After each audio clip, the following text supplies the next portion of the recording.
Assalamu alaikum and welcome to Perspective. We'll be talking about the continuing situation in Palestine, the continuing onslaught from Israel. We saw the powerful speech by the UN representative from Pakistan, Munawar Mahar. We'll be talking about the ramifications of the way that the situation is building up, the killings that are continuing, the bombings that are continuing, the children that are being butchered, the access to water, electricity that has been terminated, the utilities that are not there anymore.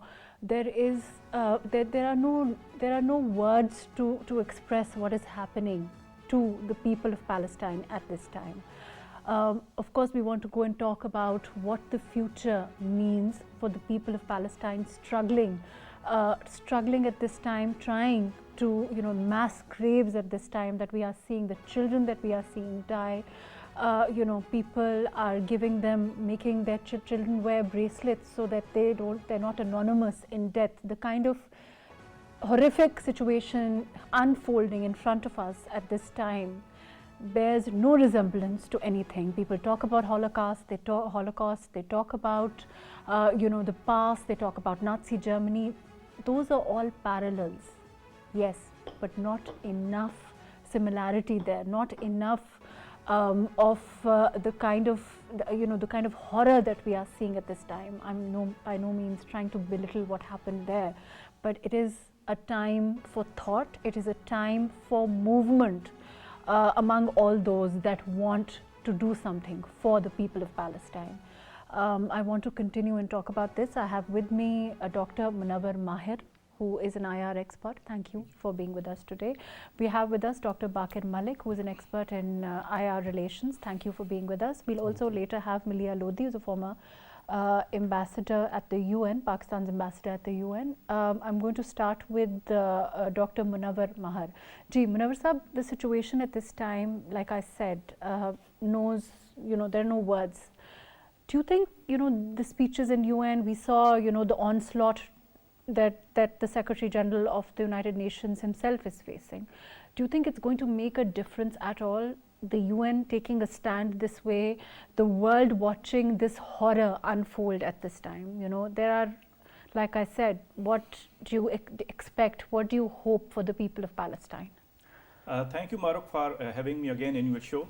Let me begin by calling out Israeli brutality and butchery going on in Gaza as the Gaza cost. But it is worse than the Holocaust. During Holocaust, we need to keep one thing in our mind, that most of the world, Western world, they were sympathetic, they were supporting the Jews and they were against the Hitler. But at this time, most of the Western world, they are sympathetic to the victimizer. They are not sympathetic to the victims, Palestinian civilians being killed in the Gaza.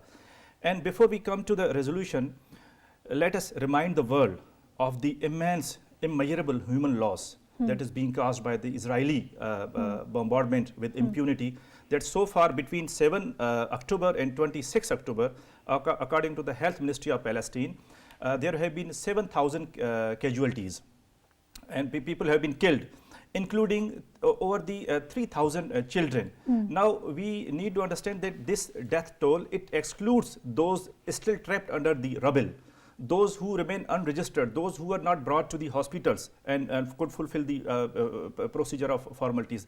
Now it is this context in which this resolution has been passed, and this is the first formal response of United Nations, the global community, to this Israel and Hamas Dr. Munawar, on crisis. that note, I'm going to go to Maleeha Lodhi, who is the former Pakistan ambassador at the UN, and then I'll come back to you. Dr. Maleeha, can you hear me? Yes, I can hear you fine. Dr. Maleeha, there is, like we've talked about this before, the horror that is unfolding in Palestine at the moment. There are no words for it, but the UN in particular, we saw the address of the Pakistan's representative at the UN. It was very powerful. He talked about what's happening. He talked about the fact that Israel, the point that is being missed is that the instigator of all this is Israel, and where it's coming from, how it's happening, and who is suffering at the hands of this enormous brutality that's coming from the other side. Among other things, he talked about justice, he talked about equality, all of those things.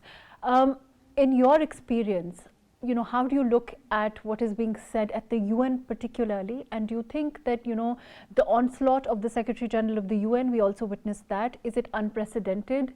Do you think it's going to make a difference at all, the way that the UN is taking a stand on this?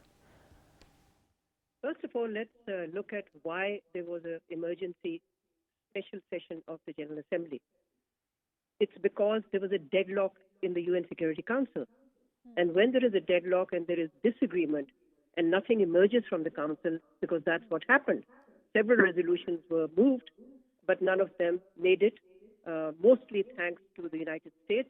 First, its opposition, and then its use of the veto to prevent a resolution that called for a humanitarian pause, a ceasefire, a cessation of hostilities. So clearly the US was opposed to this. It's at that time that the UN General Assembly kicks in and a special session can be called, which is exactly what happened. Now, in that special session, as you know, an overwhelming majority of members voted for durable and immediate humanitarian pause or basically a ceasefire. And I think the important thing in this was the large number of countries, even from Europe, that began to break ranks from the United States and actually voted for this resolution. Now, what does this really mean? What this means is that global opinion, as expressed in what is called the World Parliament, that's what the General Assembly is known as. Global opinion, as expressed in the General Assembly, is firmly on the side of peace and justice and in solidarity with the Palestinians. So the question really is, how much will this global opinion make a difference?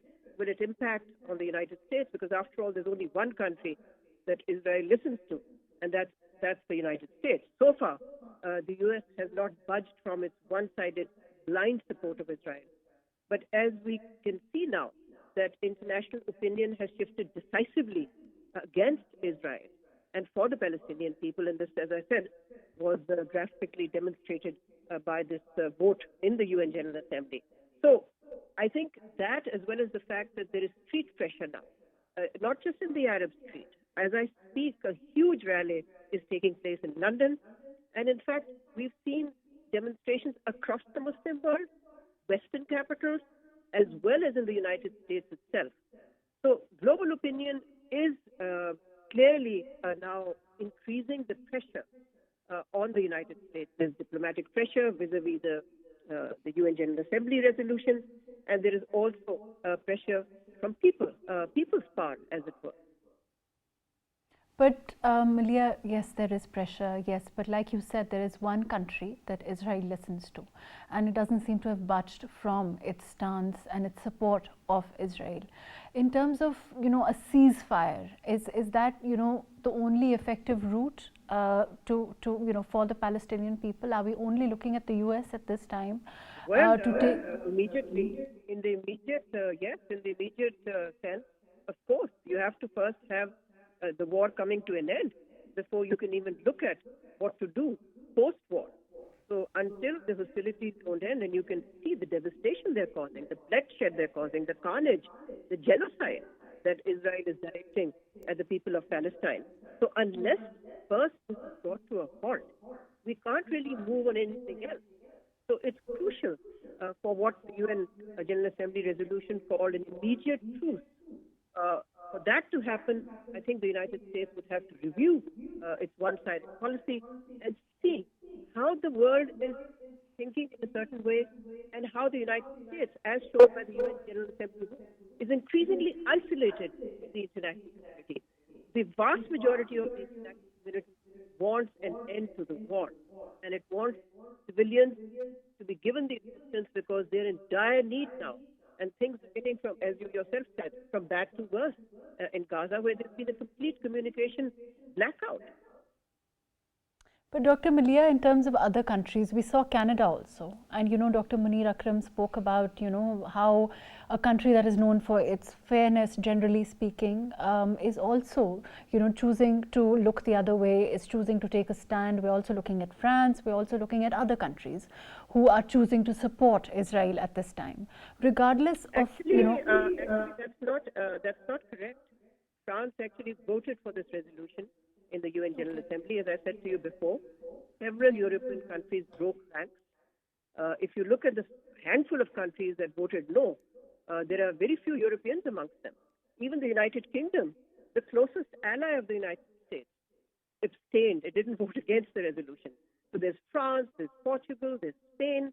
Many Western countries voted for the resolution because they can see the carnage that's happening on the ground. They can see the bloodshed. They can see the suffering and plight of the Palestinian people, because what Israel is doing today is not just a war crime. It is a complete violation of any norm of humanity. But that is true, of course. But Maleeha, what about the role of the Islamic countries at this time? Do you think it's going to make a difference? Do you see them playing a more pronounced role? It should have been there. Would you agree with that? Well, of course, the effectiveness of OIC is one thing, but overall, in terms of Saudi Arabia, in terms of other Muslim countries, do you see them, we had a discussion earlier on about how their role has unfortunately been remiss in the way that they've reacted to this.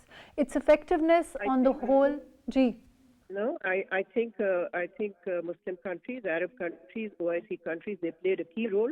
In fact, it was an Arab resolution which was co-sponsored by Pakistan and other Muslim countries that made it to the General Assembly, and then it got voted on affirmatively. So, and we also see several Arab heads of state and heads of government who are active diplomatically. Many are engaged in trying to mount diplomatic pressure on the United States. So I think they're doing whatever they can. I think the one thing they still need to do is to have those countries that had established diplomatic relations with Israel, they should immediately announce a suspension. As you know, Saudi Arabia has already put on pause the normalization process that was being encouraged by the United States, that it was engaged in with Israel. So Saudi Arabia has done its bit. I think other Arab countries who had signed the Abraham Accord also need to move and suspend their ties with Israel and send back the Israeli ambassador from their capitals back to their country. Fair enough. Thank you so much, Maleeha. Thank you for your time. Dr. Munawar, you heard what Dr. Maleeha Lodhi said. She says overall, in terms of the role that the Islamic countries should have played, is there. She also said France, of course, has moved that resolution overall, and perhaps suspending their relation with Israel is that next step. But it doesn't seem to be happening. Also, one of the things she said, I think the only country that Israel listens to is the US.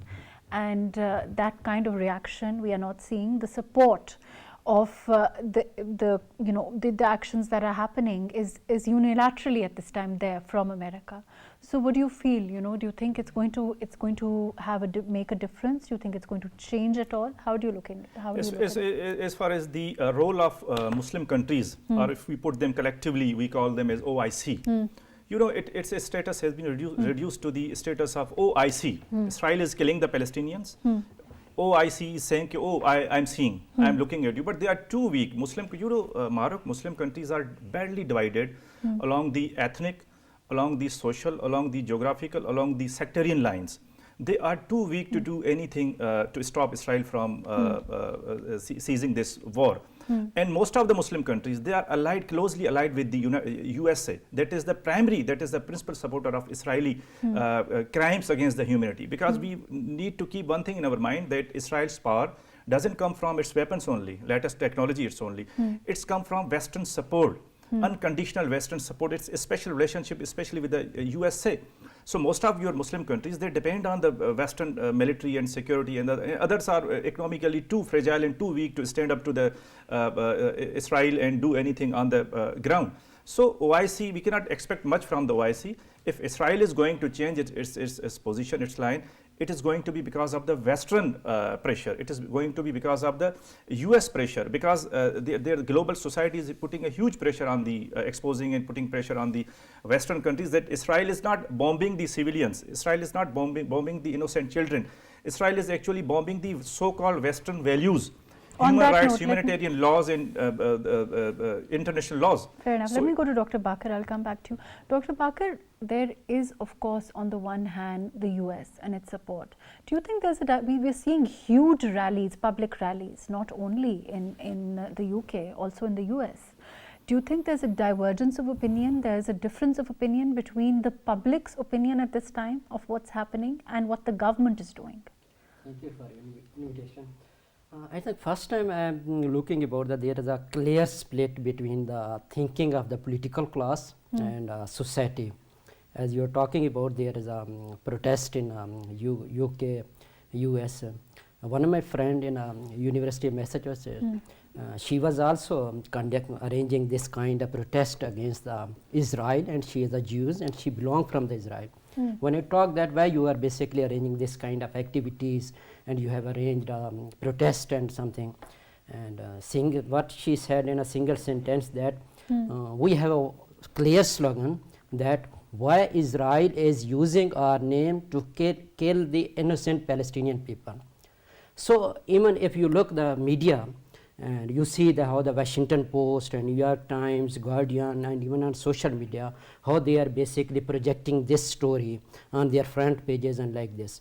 So on the one side, political class is fully supporting to the Israel, but the society and the citizen and these organizations, different human rights organizations, they are basically fully supporting to the Israel, and even they fully supporting to the Palestinian. Even they are demanding there need to be some settlement, need to be some. I mean, for example, when Israel was started a bombing against the hospital, and even not only in a Muslim world, but in the West, in the America and UK, there is a long, you can say, pressure, or you can say that they have even started a protest or recorded some kind of criticism against their government, that why they are basically not raising their voice against this kind of activities, why Israel is stopping all kind of humanitarian aid, something like import goods or medicine and like this, and even why this basically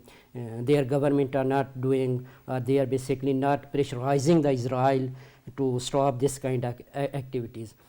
But on the other side, why US is basically supporting or openly, or even they, if you see that on 7th October, there was a resolution and there was America used a veto power and something like that, and France was also fully supporting. But during this resolution on 26th October, and France is also supporting this. I mean, from this resolution, you have seen that more than 120 countries were supporting, only 14 were against. It is because of the societal pressures to their governments, and even the digital media also playing a very important role to raising this issue, and they are basically, there is some kind of campaign, some kind of, you can say that there is a campaign has been started that this Israel-Palestinian conflict is basically between a two political entity, or you can say on one side this is a Hamas, other side in Israel, but between them there is an innocent Palestinian or innocent, even they call that okay, these civilian either from they are Israeli or they are from the Palestinian, but they are basically, due to this clash of political class, they are the victim of this political. Fair enough. Let me go to Dr. Jamil Khan, who is a former ambassador. He's with us. Jamil Sahab, I hope you've been following the conversation. We're talking about. That's right. I am. Overall, do you agree, you know, as Dr. Baqir was saying, there seems to be a huge, unprecedented support that is this time coming for Palestinians, and the death, the massacre that is happening, and countries, of course, governments, we talk about the US government, we talk about the UK government also, but overall at this time the public pressure is enormous. Would you agree with that? Absolutely, I agree with it, and in fact that's one of the demonstrations what happened in General Assembly.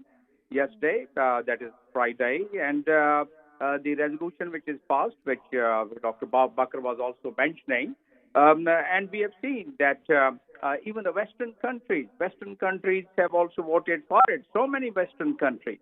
This is it's only about 14 countries, which are the most powerful countries, and they also have their direct link, and they also have their direct interest with Israel and this entire network of U.S. and its allies. So besides that, what you're asking me is that support of the people at large all over the world, mostly they are supporting, and they are supporting the human right. They are supporting the human life.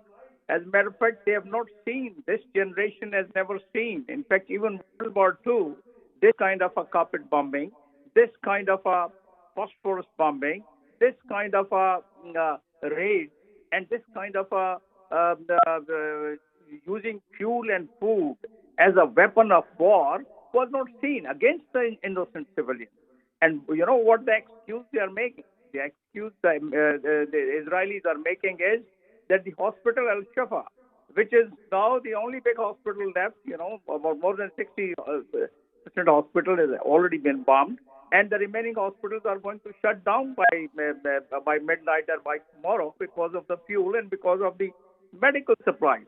So Israelis are alleging Hamas that Hamas has Pentagon-like base under the hospital. So that means I can expect Israelis bombing the hospital anytime.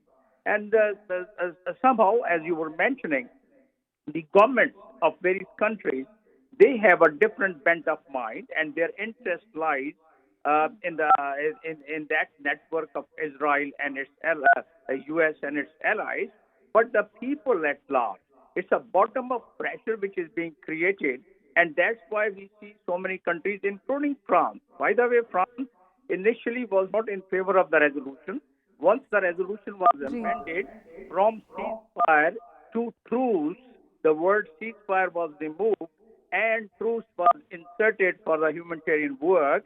So on that point, France and many other countries, they supported this resolution. Even this is a very good victory of the mover of the resolution, and the mover of the resolutions are Oman, UAE, and Jordan. Jordan is the main mover of the resolution along with 40 other countries, and two-thirds majority they've been able to secure, although it's a non-binding resolution, but it has brought a very good political pressure. And I must compliment, normally I do criticize also, but I must compliment our permanent representative and the kind of guidance the government of Pakistan has given to him for his statement in the General Assembly. That is one of the best statements, and he says that Israel, that is the original sin, we have to see it. And original sin is all what the Security Council has already mentioned through its resolution 242, through its resolution 2334, and that means Security Council resolution after 65 war had already said that the occupied land should be vacated. That has not been respected as yet, and that's why our permanent representative Munir Akram very vehemently, very forcefully has made the statement that Israel is basically, that is the original sin. And unless we address, and what does it mean in international law?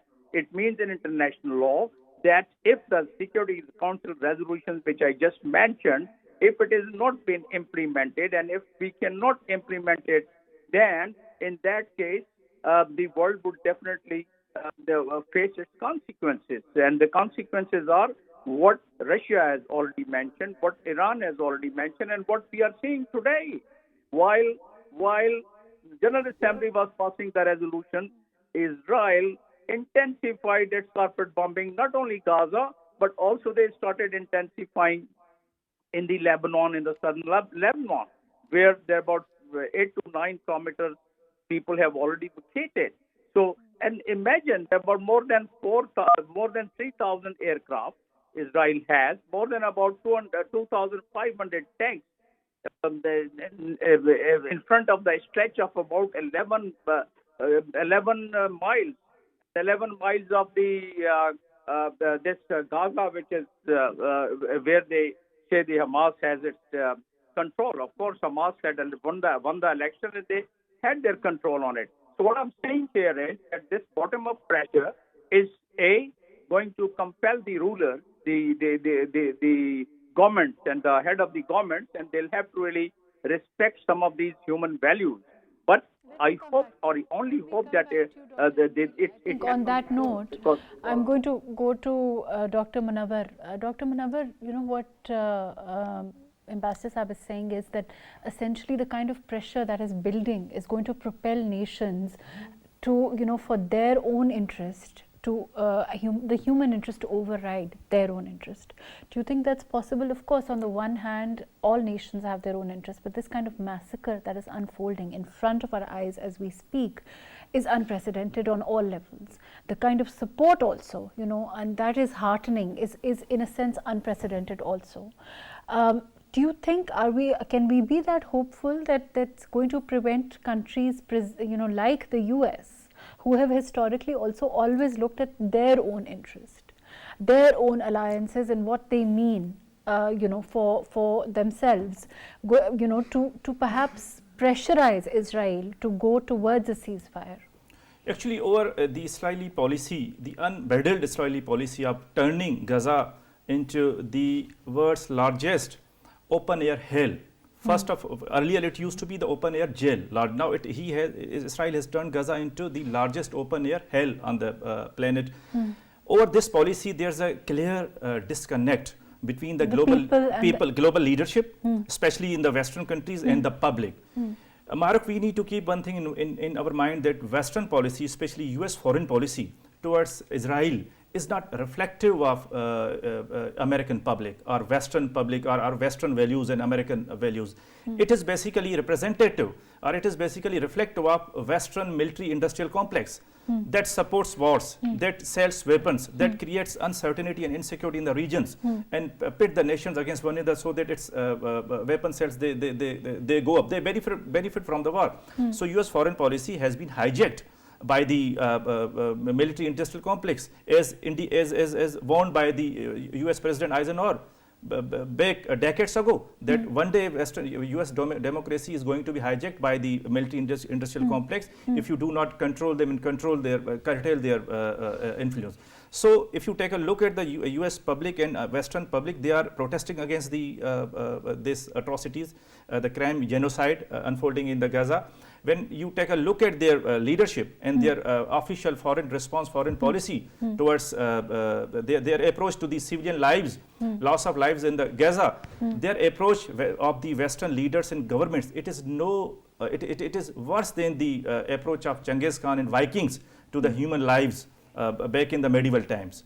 So this is the situation. So if this pressure builds up, keeps on mounting on the Western governments from within, then they are going to relent, and then they are going to change their stance and approach towards Israel. In terms of pressure also, let me take Dr. Baqir's opinion on this also. Initially we saw content that was shared, by leading TV channels, news channels all over the world, which was, later incorrect. So the kind of propaganda, the attempts at propaganda have been rebuffed by the public, and there is an outcry. We've seen an outcry generally. We've seen, of course, we are looking at a lot of censorship also. If we look at different social media accounts that are being suspended, we are looking at, there's a backlash clearly, and this is a very powerful enemy that we are looking at. But the resistance is also, if not equally, it's doing its absolute best. And it's resonating with the people, and that is something to be hopeful for, no? Yeah, absolutely. Why basically there are something like before that there is something like they are giving a more coverage to the Israeli, and they are giving the more coverage to the Israeli policy, and they were justifying the attack against Palestinian or Hamas or hospital. But digital media is something absolutely new or different. It has completely changed the paradigm of both electronic media and print media, because it has provided a two-way of communication. So even if you are printed some news that is basically pro-Israeli, or even you are printing the news that biased news, then digital media is basically user on the digital media is neglecting, or you can say they have their own views and opinion, and they can circulate on the social media. So digital media influence power is more as compared to this print media or electronic media. So you have seen when this conflict was started, there was a different story on the print media. But after that, there is an absolutely different story on the media. It's not like that there is a strong pressure, public pressure, or maybe due to the protest was started. The refutation that has come through social media and digital media. Digital media has overridden your mainstream media. Yeah, exactly. That was actively propaganda, inducing and telling a wrong, incorrect, simply wrong facts were being circulated, which have been checked through that content. Let me go to, we have with us Dr. Sabir Abu Maryam, who's Secretary General, Palestine Foundation, Pakistan. Dr. Sabir, can you hear me? Yes, I can. Dr. Sabir, we are talking about the role in this instance that your social media, that digital media has played in ensuring that incorrect, faulty narrative that was being circulated was rebutted, was rebuffed. Would you agree with that? Because there is initially, there's a lot of propaganda through mainstream media that has now been checked. And now, it's not as easy to share those incorrect facts, that incorrect data anymore, because of that content that is consistently coming forward and breaking through and telling the right story. Yes, first of all, I do agree with the comments of the guest who is sitting in your studio. Unfortunately, I don't know his good name, but as I listened the last words from him, that is appropriate and very good words. The social media and the digital media, it is a prime source of the news, and sometimes the main media is also getting the news from the digital media, because this is a true and real news coming from the different minds of people from across the globe. Especially we are witnessing in that era regarding the case of Palestine and Gaza, especially when the Gaza hospital was under attack, and we saw the narrative of the Western media in the different newspaper of New York and UK. They portrayed the news that attack, that bomb blast, like other things. But the true news was not narrated by the Western media. When we witness in the social media, digital media, and other sources which are independent, so news was different. Many videos, many clips, many pictures was also portraying the real happening, what was happening there.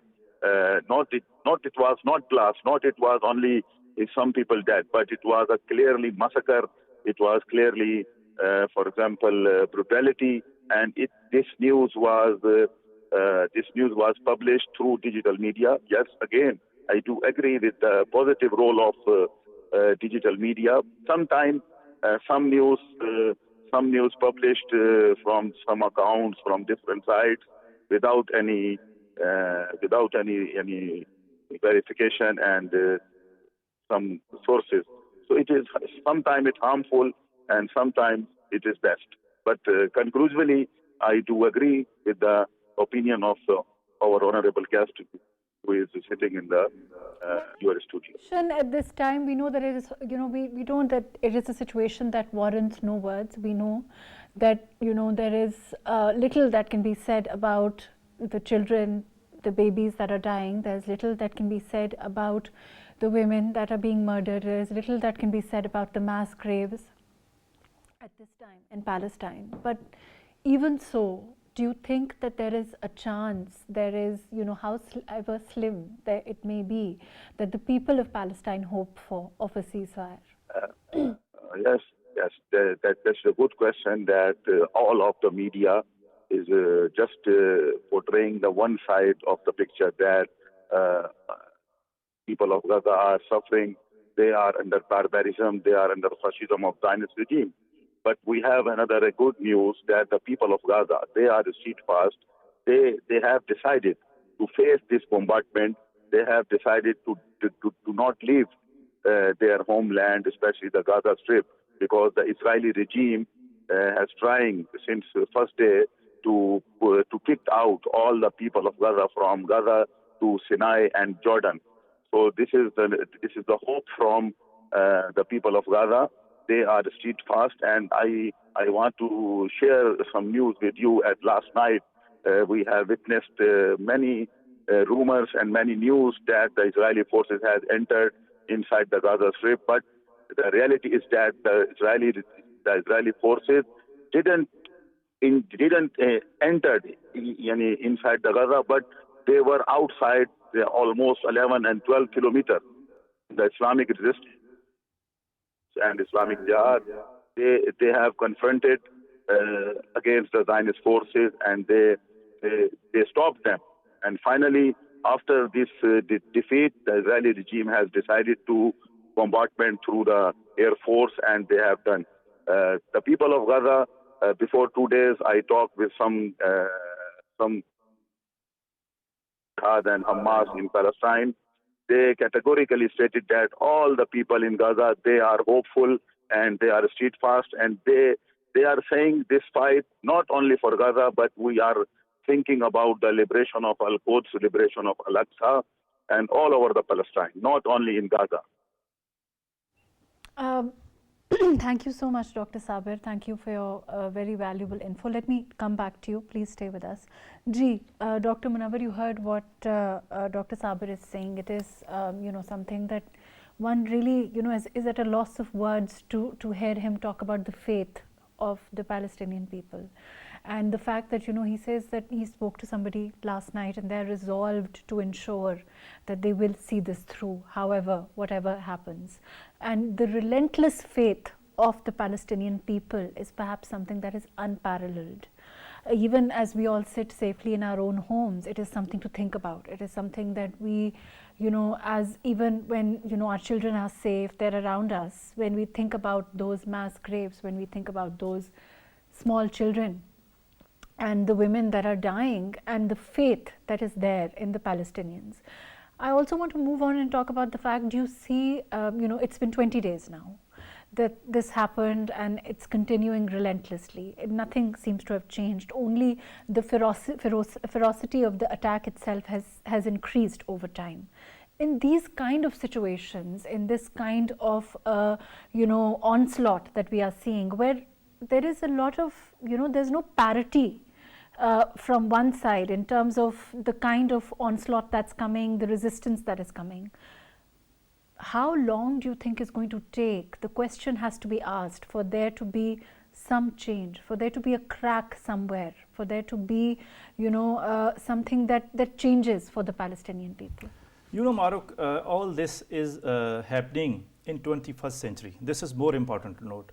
All this, the kids, the children in Palestine, in Gaza, they are being butchered in the broad daylight. The women are being killed under the full media coverage.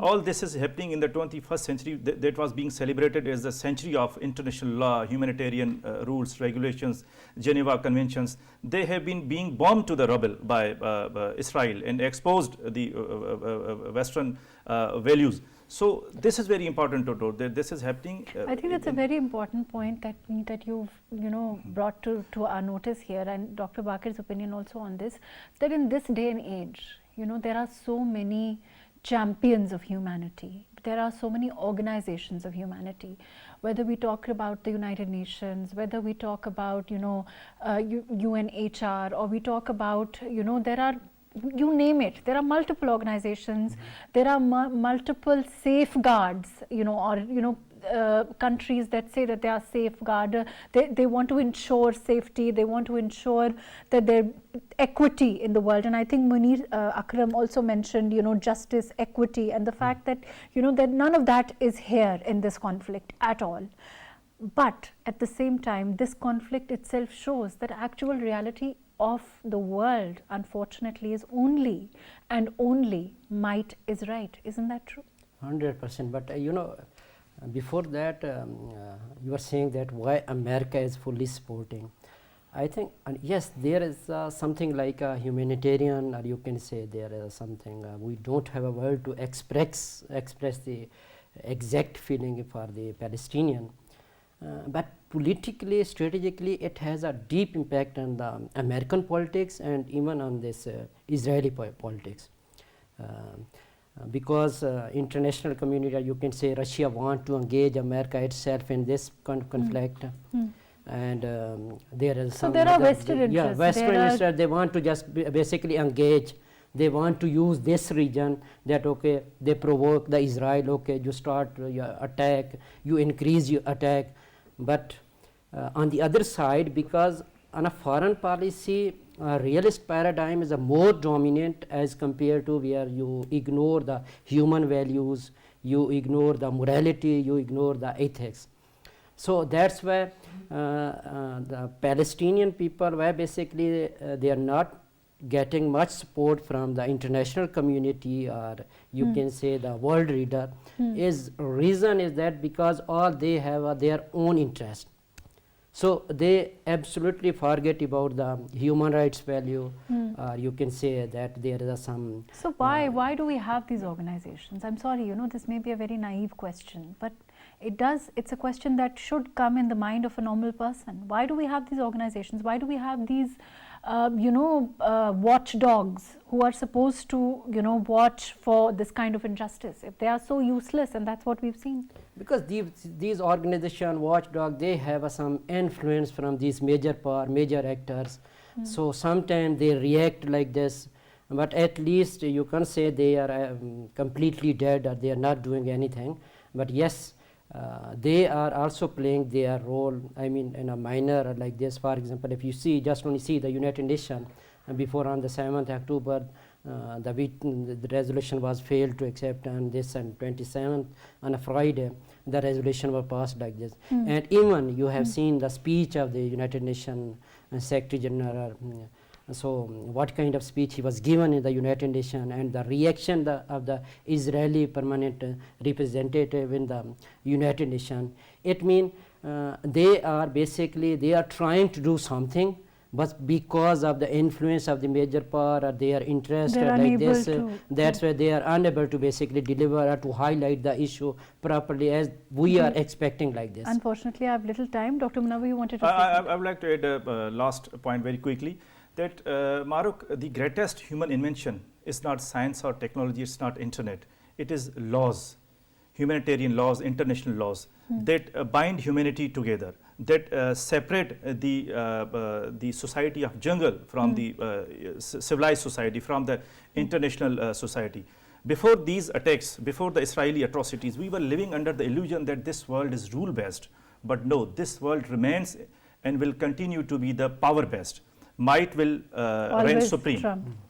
Triumph. Thank you so much for being with us. Dr. Munawar Mahar, thank you for joining us. Dr. Baqir Malik, thank you for your very valuable time. Dr. Maleeha Lodhi, thank you for joining us. Dr. Sabir Abu Maryam, thank you for your very valuable time. Dr. Jamil Khan, thank you for joining us today.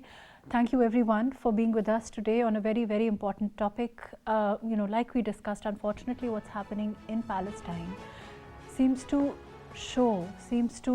offer irrefutable proof that there are no laws, there are no watchdogs, there are no organizations, and that as human beings we have failed miserably to ensure that those that are not being able to defend themselves are ensured safety. We have failed those children that are dying every day. We have failed those women. We have failed those people, those thousands of people that are dying every day in Palestine. And we must all hang our head in shame as we look at what's happening, the horror that is unfolding in front of our eyes every day. There are no words for it again.